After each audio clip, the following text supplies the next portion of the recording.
أعوذ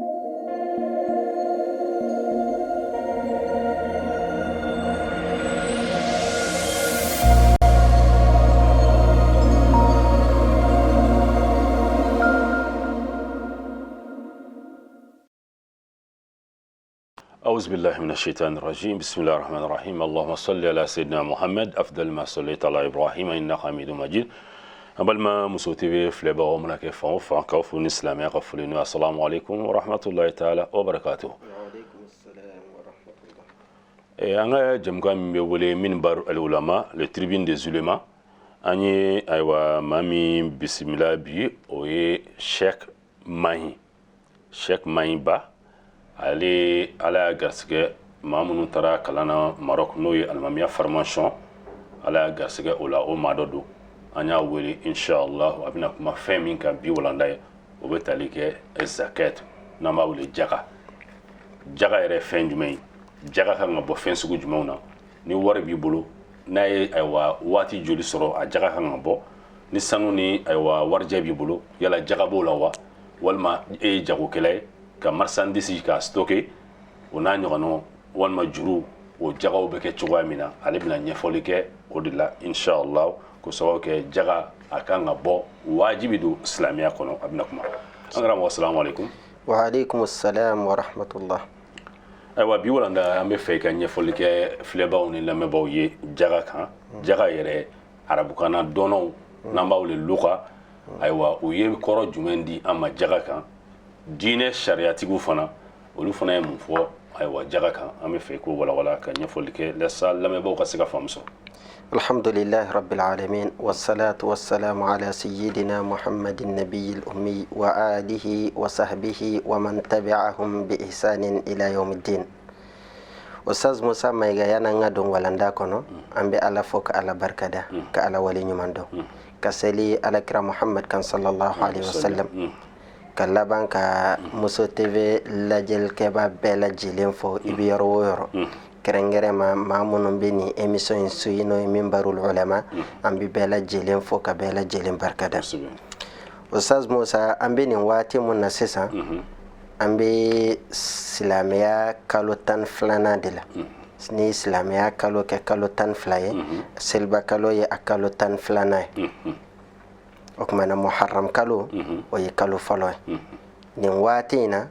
mɔgɔw ka kan ka fɛn mun dɔn a dɔ ye jaka ye barisabuna jaka o ye silamɛya jɔsen sabanan ye mun bɛ bɔ san kɔnɔ sen kelen n'a fɔla az-zakatu arabukan na a bɛ kɔrɔ mun di an ma o de ye az-ziyadatu wa an-numuwu ka dɔ fara fɛn kan i n'a fɔ n'i ye fɛn dɔ fara fɛn dɔ kan a fɔ ko az-zakatu zakahu yani ay do faraka ka fen do fara fen do wala ka ni nasro nafolo bi bolo ka do faraka o de zakatu o de arab kan walma ka fen la sago ka labugu ka fen labugu o de az-zakatu ye o de arab kan menaw ka koroy ala menan tala sariyatigu feyno olu b'a fɔ ko az-zakatu ismun lima yukhraju min al-mal al-makhsus ala wajhin makhsus idha balagha qadran makhsusan wa hiya ahadul umuri allati hiya a'zamu umuri al-islam. n'a fɔla ko az-zakatu nafolo kɛrɛnkɛrɛnlen de don nafolo kɛrɛnkɛrɛnlen de don a bɛ minɛ nafolo kɛrɛnkɛrɛnlen de la n'a ye hakɛ kɛrɛnkɛrɛnlen dɔ sɔrɔ waati kɛrɛnkɛrɛnlen kɔnɔ sariyatigiw b'a fɔ de ma ko az-zakat nafolo kɛrɛnkɛrɛnlen mun bɛ minɛ nafolo kɛrɛnkɛrɛnlen na n'a ye hakɛ kɛrɛnkɛrɛnlen sɔrɔ waati kɛrɛnkɛrɛnlen kɔnɔ et puis k'a di diyɔrɔ kɛrɛnkɛrɛnlen ma a fɔ de ma ko az-zakat. donc ale ka waati bɛɛ kususiya kɛrɛnkɛrɛnlen don fɛn kɛrɛnkɛrɛnlen de don i n'a fɔ kuranɛ bɛ a fɔ an ye wa aqimu salata wa atu zaka a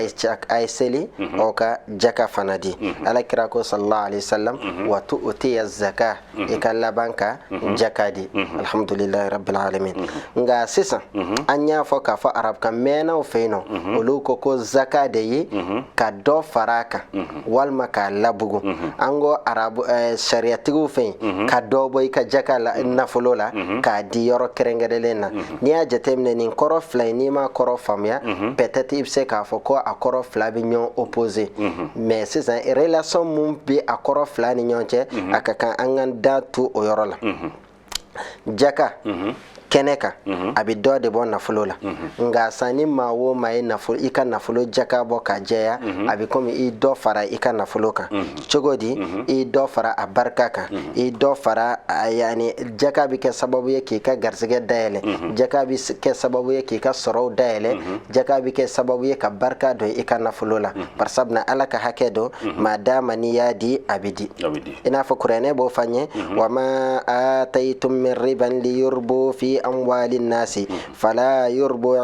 يربو عند الله وما آتيتم من زكاة تريدون وجه الله فأولئك هم المفلحون أكو وما آتيتم من ربا ليربو في أموال الناس أو يفهم من دي كم نربا نفلولا يا ساكا سيكا دوسر مغوكا نفلولا وكما فلا يربو عند الله وفين دوتي وتبغون على يرو nga no yi fɛn mun di kamni zaka la sa o y'a di ala yɛrɛ jatika kosɔn olu tigilamɔgɔw de maaw ye maa minnu ka nafolo bɛ ladouble yani ala bɛ barika dɔn nafolo la ka nafolo labugun ka caya wa cɛni tɛ dɔn a kɔnɔna na يا فهميا أبا فآية ورلا وما أنفقتم من شيء فهو يخلفه وهو خير الرازقين أو يفهم من نفقات أو كان فلولا كاكي جاكا سرافه كم نيومانا ألا بأنوبلا ألا بأنولا بلا يعني أتالا كبو يرمنا ألا بأنوبلا ألا بأكما فالين دي أوما kumana ala de garzegetigo wala garzegetigo ninde relation ye koro fly ni nyonche relation fɔlɔ yi i bɛ dɔ bɔ a la k'a di a place la relation filanan ye ala bɛ a kɔma falen mun di a n'a bɛ barika mun dɔn i ka nafolo la et puis ni maa o maa t'a ka nafolo jaka bɔ sigasi t'a la a bɛ bɔ barisabula ala ka hakɛ de don a bɛ bɔ nafolo in kɔnɔna na sigasi t'a la n'a sɔrɔ a bɛ bɔ ni ordonnance sira de ye walima a bɛ bɔ ni kasara sira ye fɛn dɔ kɔni bɛ kɛ i ka nafolo la fɛn mun b'a la n'a bɛ kɛ sababu ye k'i ka nafolo tiɲɛ ka jaka hakɛ bɔ a la walima mun ka ca ni jaka ye o de la o y'a fɔ a ma ko azakatu donc ala ni yɔrɔ de don ala ni yɔrɔ de don wajibi do fana wajibi fana de don nka n'i m'a bɔ fɛn dɔ bɛ na sababu bɛ na a bɛ bɔ a bɛ bɔ a bɛ se ka caya n'a yɛrɛ o de la kuranɛ ko a ma ko alakira hakɛ la khuz min amwalihim sadaqatan tutahhiruhum biha o kuma na minɛni kɛ u ka nafolo la saraka la yaasa k'u jɛya ka bɔ kasaraw ma k'u caya ka bɔ tiɲɛni ko nafolo tiɲɛni ma olu n'a ɲɔgɔnna caman donc ne y'a faamu jaga de bɛ kɛ sababu ka nafolo saniya ka bɔ kasaraw ma kasara jeniw u n'a ɲɔgɔnnaw hatta banajugu dɔw bɛ mɔgɔ sɔrɔ généralement ala b'a da i kan de pour que i ka se k'i yɛrɛ furakɛ ka jaka hakɛ bɔ a la n'a sɔrɔ i tɛ jaka bɔ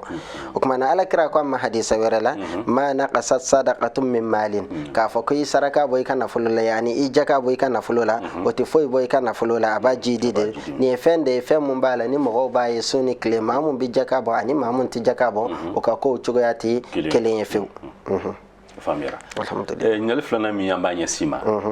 a kiti ye jumɛn ye silamɛya la jaka alhamdulilahi rabbil alamin ustaz Musa ni silamɛya jateminɛ silamɛya sigin bɛ pied 5 de kan a fɔlɔ ye jumɛn ye i ka seereya k'a fɔ batofɛn foyi tɛ yen nɔ batofɛn mun b'a la n'a batoli bɛ maa nafa walima a batobaliya bɛ mɔgɔ tɔɔrɔ fo n'a kɛla ala kelen ye filanan ye i ka seli kɛ cogoya la sabanan ye i ka jaka bɔ donc an b'a dɔn o yɔrɔ la k'a fɔ silamɛya pied 3 o de ye jaka ye o tuma na n'a kɛla silamɛya pied 3 ye dɔnnibaa bɛɛ bɛnna kan sans exception k'a fɔ ko jaka o ye wajibi de tant que islamɛ ye jaka y'i kan wajibi bilen de ni maa mun ko ko jaka tɛ wajibi ye dɔnnibaa bɛɛ bɛnna kan k'a fɔ maa o maa ko ko jaka tɛ tiɲɛ jaka tɛ wajibi ye silamɛya dɔ tɛ walima wajibi tɛ dɔnnibaa bɛɛ bɛnna kan k'a fɔ ko a tigi ye kafiri de n'i y'a lakari sisan n'i y'a lakari n'i ko ko nkalon don a tigi bɛ kafiriya mais sisan i ko silamɛya bɛ samasen 5 i dara 4 na i bɛ k'o bɔ a sira fɛ hiji ni sun n'a ɲɔgɔnnaw mais i ko ko i ma sɔn ka jaka bɔ maa fila de i bɛ kiiti fila de b'a la n'a sɔrɔ i ma sɔn k'a bɔ barisabula i ko ko tiɲɛ tɛ silamɛya dɔ tɛ i bɛ kafiriya ni a ye fo n'a y'a sɔrɔ i don kurani do silamɛya la i ma silamɛya kiitiw bɛɛ faamu walima i bi yɔrɔ jan dɔ de la yɔrɔ mun b'a la ni silamɛya dɔnbaw ma ca yen nɔ ni ka silamɛya ɲɛfu ye o kumana o tigilamɔgɔ bɛ ladɔnniya n'a ladɔnniyala n'a y'a faamu ka baara kɛ ni a ye alhamdulillah o kumana n'a y'a dɔn kuma min na n'a tilala k'a fɔ ko nkalon de don o kumana a tigi bɛ kafiriya i n'a fɔ an y'a ye sayidina abubakar radiyallahu ta'ala anhu a ye maa dɔw kɛlɛ jakabɔbaliya kosɔn mais ni maa mun ko tiɲɛ de don silamɛya jɔsen de don nka sa ale ma sɔn k'a bɔ bakhiliya kosɔn dɔnnibaw fɔla ɲɔgɔn kɔ imam ahmad bin hanbal ka kumakan dɔ bɛ yen k'a tigi bɛ kafiriya mais dɔnniba sɔn caman taala yɔrɔ mun na k'a fɔ k'a tigi a tɛ kɛ kafiri ye mais a ye jurumuba sɔrɔ mun na alakira ka hadisa dɔ bɛ yen sayidina abi hurairata ye hadisa mun fɛngɛ ko anna nabiya sallallahu alaihi wasallam zakara uqubata mani zakati dhahabi wal fiddati ko alakira ye maaw ka ɲangata ɲɛfɔ maa minnu b'a la n'o tɛ sɔn ka jaka bɔ o tɛ sɔn ka jaka bɔ ka nafolo la o sanu walima warijɛ la ko hatta yuqta bayna al ibadi fayara sabilahu imma ila al jannati wa imma ila an nar a y'u ka ɲangata fɔ k'u ka ɲangata fɔ ko fo kuma min na n'u sela o kuma na kiiri kɛla a tigi b'a ka sira ye imma a bɛ taa aljinɛ kɔnɔ imma a bɛ taa jahanɛmɛ kɔnɔna na jakabɔbali donc maa dama a bɛ se ka sira sɔrɔ ka taa aljinɛ kɔnɔ an b'a dɔn k'a fɔ kafiri tɛ parisabuna kafiri tɛ sira sɔrɔ ka taa aljinɛ kɔnɔna na mais a kɔni ye jurumuba kɛ i n'a fɔ kuranɛ b'a fɔ an ye walladhina yaknizuna adh-dhahaba wal fiddata wala yunfiqunaha fi sabilillah fabashshirhum bi'adhabin alim maa minnu b'a la n'u bɛ nafolo stocké yani u bɛ compte bloqué kɛ o tɛ jaka bɔ a la ko muhamadu i ka olu nisɔndiya ni ɲangata ye ɲangata mun b'a la n'a ka farin kosɛbɛ alhamdulillahi rabbil alamin wa min ɲininkali min ɲɛsin ma nin bɛɛ faamuyalen kɔ jaka in yɛrɛ a bɛ wajibiya jɔn de kan alhamdulillahi rabbil alamin ustaz musa jaka bɛ wajibiya a bɔli bɛ wajibiya jɔn kan silamɛ de kan il faut que i ka kɛ silamɛ ye fɔlɔ dɔnnibaw fɔla ɲɔgɔn kan k'a fɔ ko hali n'i tɛ silamɛ ye jaka ye wajibi ye i kan nka sa a sharti a kɛnɛyali sharti o de ye i ka kɛ silamɛ ye mais dɔw ko ayi k'a bɛ wajibiya i kan sharti fɔlɔ mun b'a la i ka kɛ silamɛ ye sharti filanan mun bɛ a la i ka kɛ hɔrɔn ye barisabuna jɔn a n'a bolofɛn bɛɛ y'a matigi ta ye sharti sabanan mun b'a la o kumana k'a sɔrɔ nafolo b'i bolo nafolo in a dafalen don nisabu hakɛ la a bɛ jaka kɛmɛya mun fɔla jaka la a bɛ o bɔ i kɛla cɛ ye sa o i kɛla muso ye sa o i kɛla denmisɛn ye sa o i kɛla maakɔrɔba ye sa o tant que i silamɛ ye o kumana nafolo b'i bolo nafolo mun b'a la ni a bɛ se ka a bɛ jaka hakɛ de don denmisɛnniya ni maakɔrɔbaya ni cɛya ni musoya ni hakilitigiya ni hakilitanya tɛ a la maa d'a ma nafolo in bɛ yen a bɛ bɔ a la a mana kɛ a cogo o cogo tant que nafolo bɛ yen nɔ mais fo ka taa sɔrɔ hakɛ mun b'a la ni jaka fɔla o la o dafalen don i ka mara kɔnɔna na ala ka faamu d'a ma. ayiwa yala sisan hakɛ min ɲininen don jaka kan ka bɔ a la sisan n'an b'a wele nisabu ni maa min warijɛ b'i bolo walima sanu b'i bolo walima ko équivalent kɛ wari biye la o kan ka kɛ cogo jumɛn na hakɛ jumɛn ɲininen don alhamdulillahi rabbil alamin ustaz musa nisabu an b'a dɔn k'a fɔ wari mun b'an bolo franc CFA euro dollar dirham riyal nin bɛɛ lajɛlen wa foroba tɔgɔ ye awraqul bankiya banki papier barisabuna an bɛ ka baara kɛ ni a ye sinon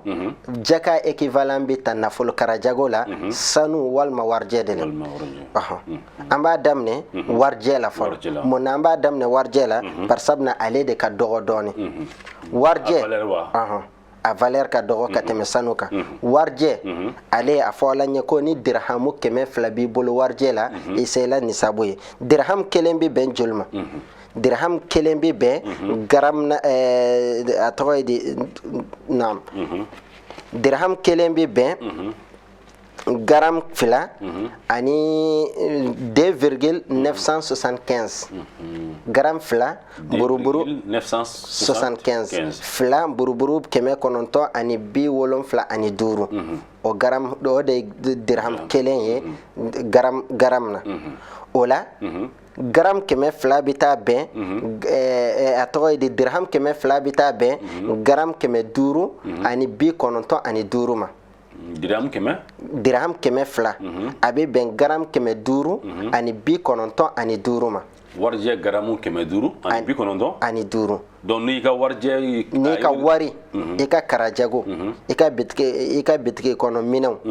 i b'a ni jaka waati sera i b'a lajɛ bitiki kɔnɔ minɛn minnu b'i bolo i b'u bɛɛ ta prix d'achat la yani i y'a san hakɛ mun na i b'o prix de ta warimugu mun fana b'i bolo i b'o fana ta i b'a bɛɛ lajɛlen équivalent kɛ madama a équivalent si ye dirhamu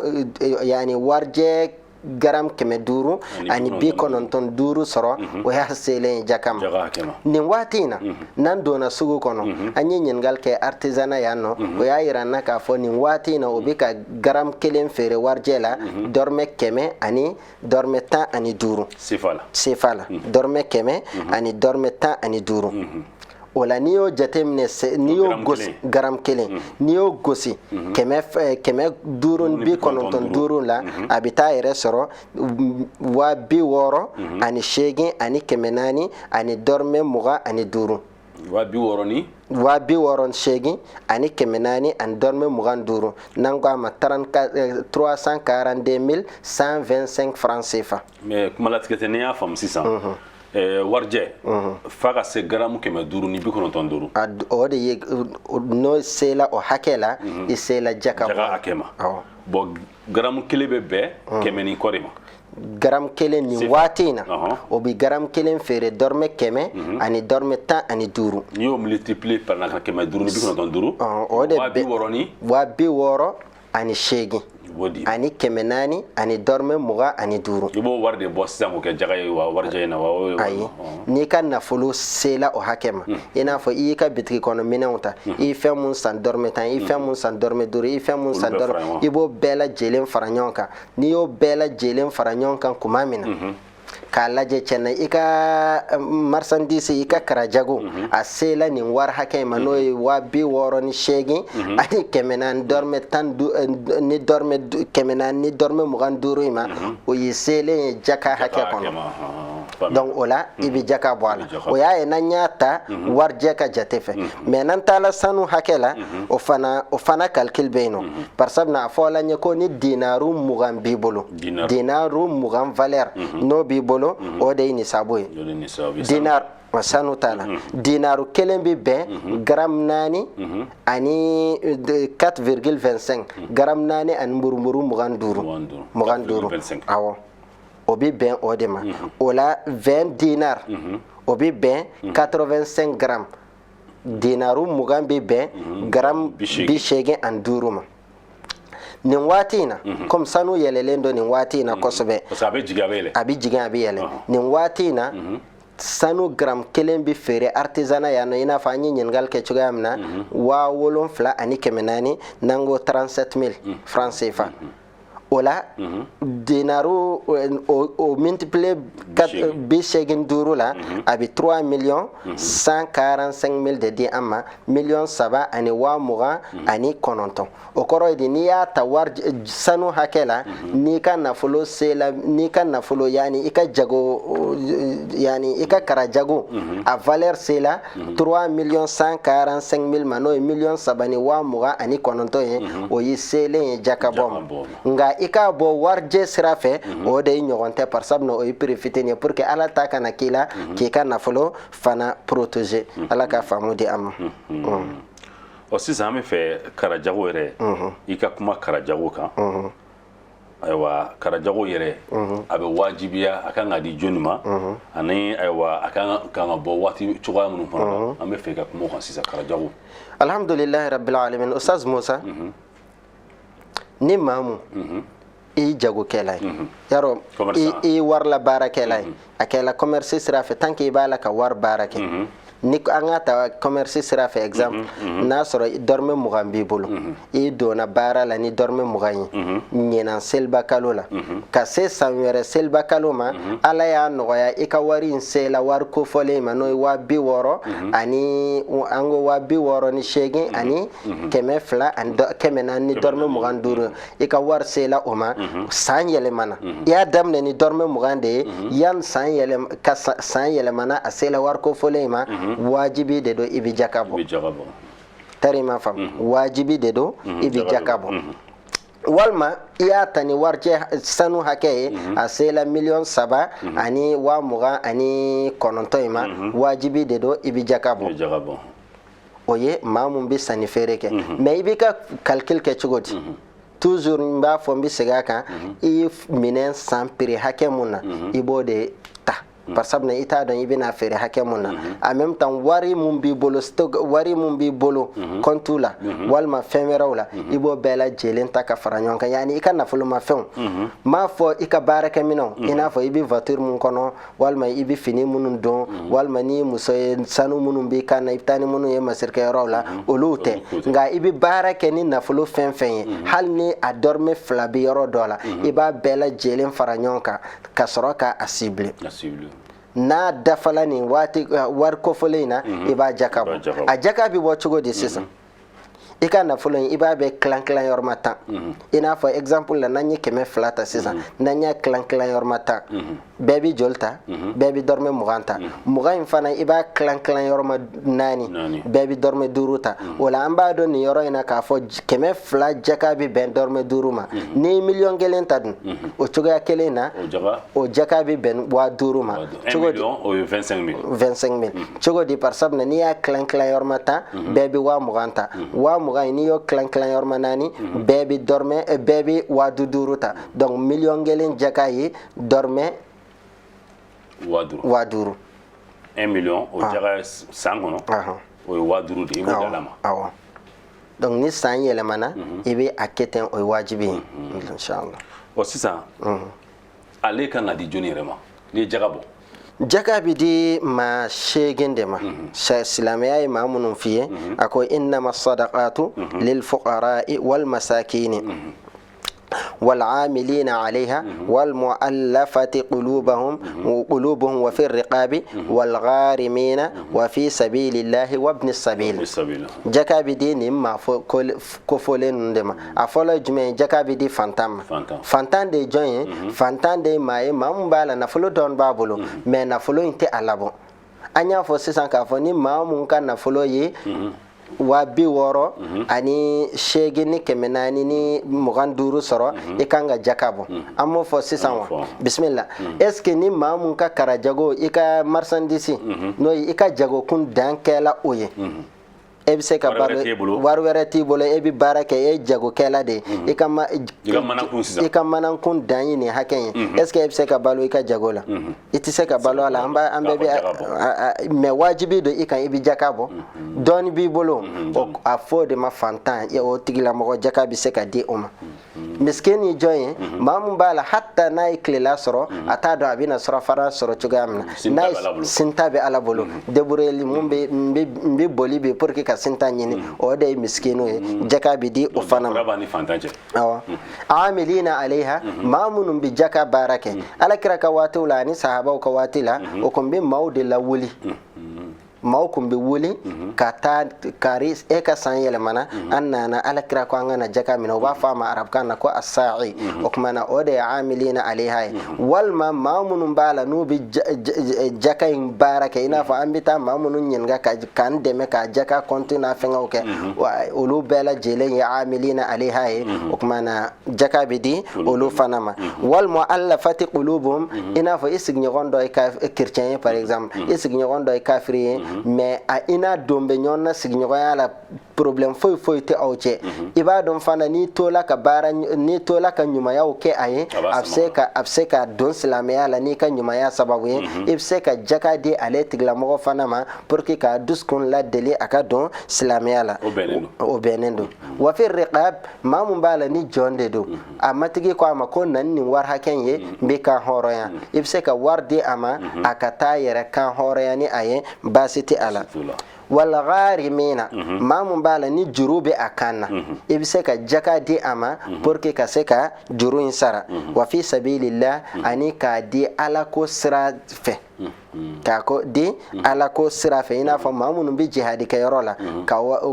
jaka di o ma pour que u bɛ se ka jihadi kɛ cogoya min na jihadi mun b'a la n'a ni sariya bɛnnen don n m'a fɔ jihadi minnu ni sariya bɛnnen tɛ n kan tɛ olu ma jihadi minnu b'a la ni alakira y'a kɛ sallallahu alaihi wasallam o ye fi sabilillahi ye. n'ala sɔnna waati nataw an bɛna kuma jihadi yɛrɛ kan. Bismillah. ni jihadi fɔra sisan maaw bɛ siran. Inshallah. olu de bolo ka bɔmu k'i yɛrɛ la walima fɛn an bɛna walanda kɛrɛnkɛrɛnnen ni ala sɔnna wabni sabil ani maa mun bɛ taama sira la i b'a sɔrɔ par exemple ne bɛ se ka kɛ sisan n bɛ Bamakɔ yan n bɛ voyage n bɛ taa Burkina walima n bɛ voyage n bɛ taa Sénégal mais yan nɔ n ye milliardaire ye o waati y'a sɔrɔ wariw kun tɛ se ka ci i n'a fɔ an bɛ yɔrɔ min na sisan mais n ka wari bɛ taa ban bolo ye n bɛ kɛ fantan ye jaka bɛ se ka di yan ye k'a sɔrɔ n ka so yan nɔ n ye milliardaire ye nin maa 8 jaka bɛ di ninnu de ma. a wajibalen ka di ninnu ma. awɔ.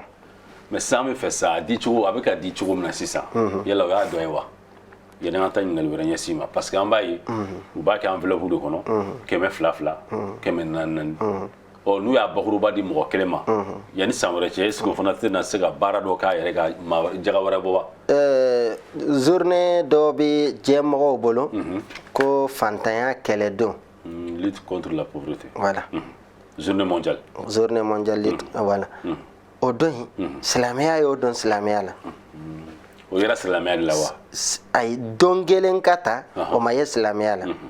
mais ka fantanya kɛlɛ silamɛya kɔni y'o kɛ o ye jumɛn ye o sira dɔ ye jaka ye. jaka ye. ni silamɛw ye jaka bɔ i n'a fɔ sariya y'a ɲini cogoya min na maa kelen tɛ sɔrɔ silamɛya kɔnɔ maa mun bɛ dɛsɛ a yɛrɛ kɔrɔ. n'a a fɔra cogo min na n'a bɔra ten. maa kelen tɛ sɔrɔ silamɛya kɔnɔ maa mun bɛ dɛsɛ a yɛrɛ kɔrɔ. mais i y'a fɔ cogoya min na ka jaka di dɔrɔmɛ 200 dɔrɔmɛ 20 dɔrɔmɛ enveloppe ni kɔnɔna na a hadafu ma sɔrɔ a kɛla laɲini mun kɔsɔn cɛncɛn na a ma sɔrɔ n'i ma ɲɛ i bɛ fɛn fɛn kɛ a kɛ fo k'a ɲɛ n'i t'a kɛ fana a to yen. o bɛ fɛ sisan laɲini ka sɔrɔ cogo di parce que a ma sɔrɔ. laɲini bɛ se ka sɔrɔ cogoya min na ala ko k'an ka taa ni jaka ye k'a di maa minnu ma ni maa 8 ninnu ma an ka jaka bɔ ka di olu ma. n'an y'a bɔ ka di olu ma ala ka laɲini sɔrɔla o tuma na a bɛ se ka objectif mun bɛ jaka la a bɛ se ka e tiɲɛ mais k'a fɔ n bɛ 200 di nin ma yan fɛ n bɛ 1000 di nin ma yan fɛ laɲini ma sɔrɔ a la i bɛ 200 di maa ma est ce que a b'a bɔ hali essence la a tɛ foyi hali a bɛ naani mun kɛ ka na a minɛ a t'a bɔ ala ka faamu di a ma. ɲininkali yɛrɛ min bɛ sisan juru jaga kan ka bɔ cogo di ani e ye commerçant ye e ye marchandise stocké k'a mara k'a stocké i bolo yala o jaga kan ka kɛ cogo di. alhamdulilahi rabbil alamin juru ye qualité 2 ye juru fɔlɔ n bɛ na n bɛ minɛn dɔ ta i bolo sisan n bɛ taa feere sisan n bɛ na wari d'i ma ka dɔ wɛrɛ minɛ o juru n'i b'i ka nafolo calculer i juru mun di yan o la parce que i b'a dɔn a bɛ na sɔɔni dɔ wɛrɛ bɛ na minɛ i b'o calculer parce que o ka teli ɲɔgɔn kɔ i b'o calculer juru filanan o de ye juru mun b'a la a tigi nana juru ta a sara don ma dɔn walima dɛlɛjan bɛ a la a sara don ma dɔn walima dɛlɛjan de bɛ a la o juru qualité n'i b'i ka nafolo calculer i t'o juru compter o bɛ sara cogoya wɛrɛ de la o ye jumɛn ye o juru qualité i b'a to yen parce que ale waati ma dɔn i b'i ka nafolo tɔ compter mais ni a juru sarala don min na i b'a jaka bɔ fɔlɔ yanni i k'a dɔn i ka nafolo tɔ la mais ni yɔrɔ compliqué dɔɔnin n ko juru ye qualité 2 ye qualité fɔlɔ o ye juru mun bɛ yɛlɛma yɛlɛma n bɛna minɛ sisan n bɛ taa feere n bɛ n'i ta d'i ma n bɛ taa ta olu ka teli ɲɔgɔn kɔ n'a fɔ coxeur bɛ cogo min na voilà walima hata client dɔw fana bɛ ten nɔ i b'a sɔrɔ u bɛna juru minɛ dɔrɔn sɔɔni u bɛna sara u bɛ dɔ wɛrɛ minɛ o juru misɛnninw bɛ compter mais juru kumaba dɔw bɛ yen nɔ sara don tɛ a la walima dɛlɛjan de bɛ a la i b'a sɔrɔ ne bɛ se ka minɛn minɛ i bolo k'a f'i ye ni ala sɔnna san 3 kɔfɛ n b'a sara san 2 kɔfɛ n b'a sara waati ka jan san 1 kɔfɛ n b'a sara n'i b'i ka calcul kɛ i t'o juru compter madame ni waati jɛna o tɛ calculer juru o tɛ calculer juru fɛ a bɛ sara n'a juru sarala don min na i b'a jaka de bɔ fɔlɔ i bɛ san 1 jaka de bɔ a la fɔlɔ yanni k'a don nafolo tɔ la o ye juru kiti stockage min minɛnw san prix nɔgɔn dɔ la n b'a dɔn waati dɔ bɛ se a prix bɛ se ka gɛlɛya n b'a feere nin waati na exemple ɲuman ɲuman ye dugukolo ye n bɛ se ka taa Baginda sisan ka taa yɔrɔ san prix dɔ la mais yanni san 10 cɛ a bɛ caya ne dun ka baara ye voilà wari bɛ n bolo n ka baara ye o ye exemple dɔ ye quoi donc o stockage modèle walima n bɛ minɛn dɔ san prix dɔ la sisan n bɛna stocke n t'a dayɛlɛ foyi tɛ feere a la n'i y'a dayɛlɛ ka kɛ hali kelen feere a la o kɔrɔ ko a dayɛlɛ la madama a datugulen don i t'a fara i ka nafolo tɔ kan fo don min na n'i nana dayɛlɛ k'a feere feereli daminɛ o tuma na i b'a ja ka bɔ o waati de inchallah ayiwa Maro ka da ŋɛli min an b'a sɛmɛ la an b'a ye sunkalo o kalo dɔɔnin don san kɔnɔ iji kalo fana dɔɔnin don yala kalo kɛrɛnkɛrɛnnen bɛ jaga la wa alhamdulillahi rabbil alamin jaka kɔni bɛ ta farafin kalo de fɛ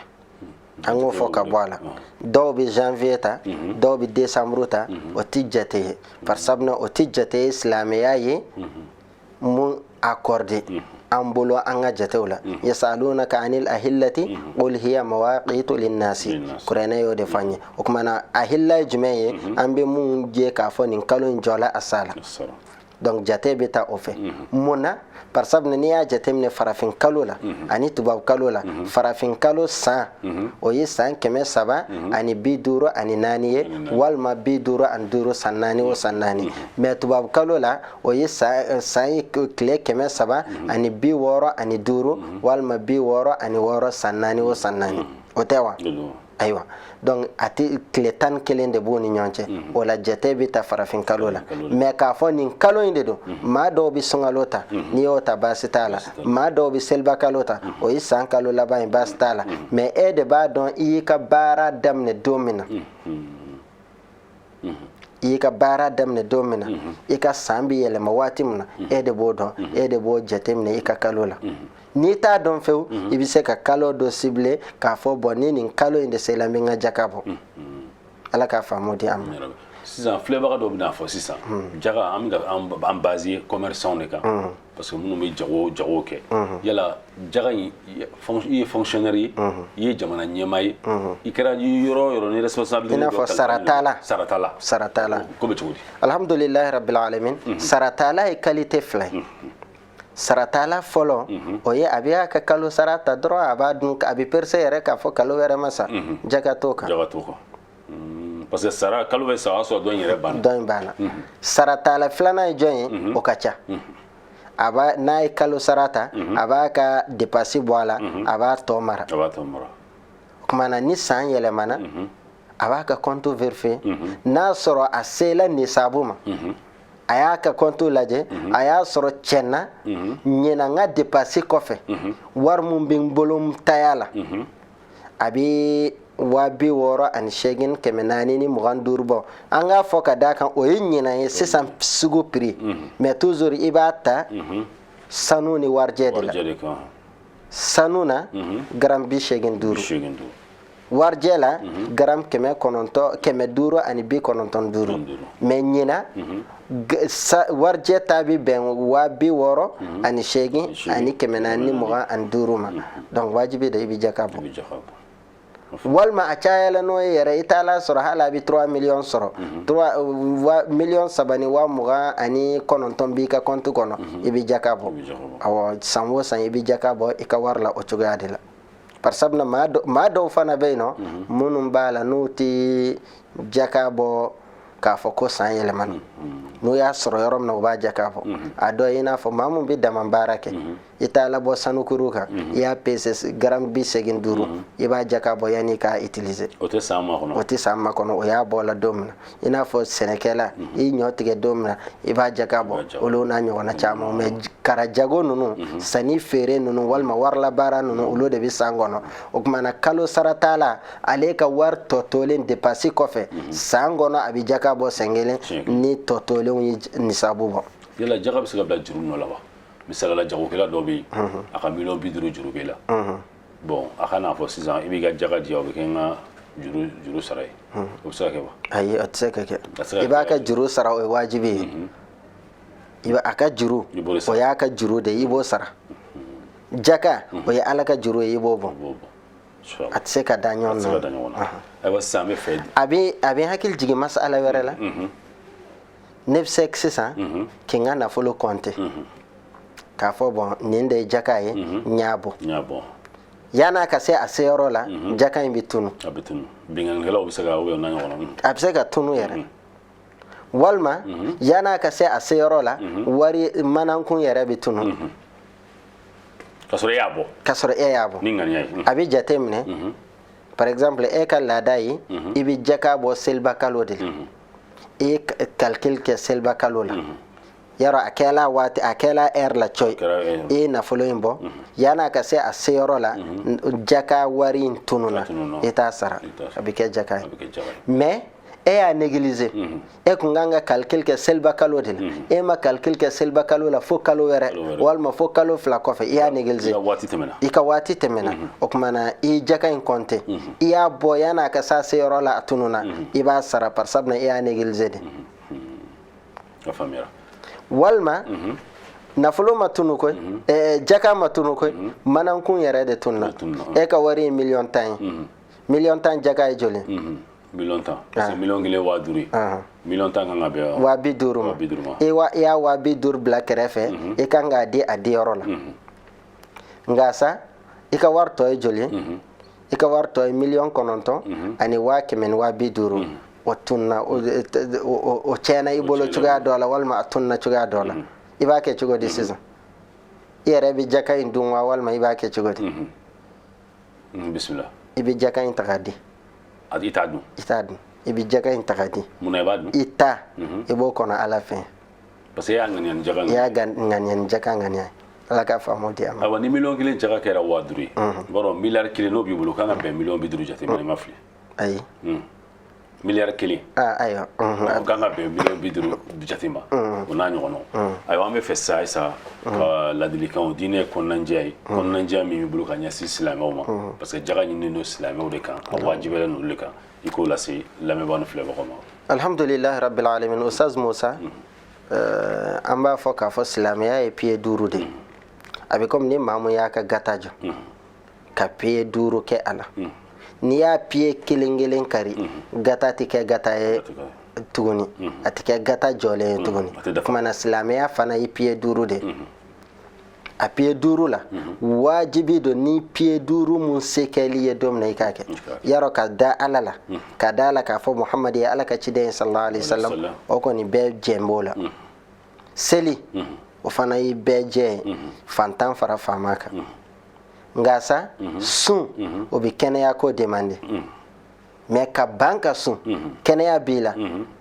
nyekiri do mun fo o kelende do